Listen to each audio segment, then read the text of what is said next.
anytime you start with an imbalance, it can come from different things. Is there stressors, is there toxins, are there bugs, are there hormone deficiencies, something like that. Like what is driving the inflammation in the body for things to be disrupted? One of the first things that can happen when you're looking at like a tiered model, if you will, the first thing that's always gonna get disrupted is your insulin. So you're gonna have hyperinsulinemia. That is one of the markers that most providers, medical providers, don't check. It costs a couple of dollars. We check it pretty much every single time I run blood work on somebody. I'm always gonna look at your insulin. The next thing, once insulin is disrupted, then you have a glucose dysregulation.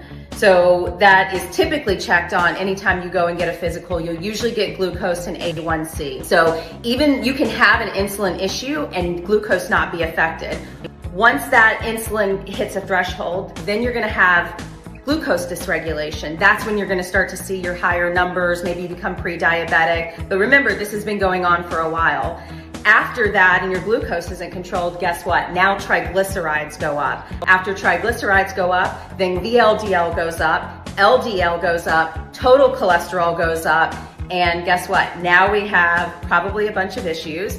HDL goes down, that's supposed to be your good cholesterol, that is now low, below 50.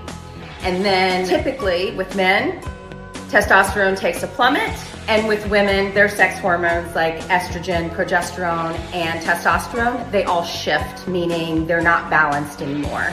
So you can see when you start with hyperinsulinemia, hyperglucose, then we have triglycerides go up, VLD goes up, LDL goes up, HDL goes down, testosterone goes down, and then women's sex hormones shift. This can create a blanket of issues. So if you have an autoimmune, it's going to drive that autoimmune. If you have insulin resistance, it's obviously going to continue driving that insulin resistance.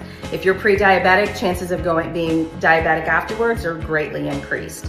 So obviously we check all of these markers. We're always going to have a handle on it. We're paying attention to everything. If you're not getting it checked by somebody, come to see us and we'll do it for you.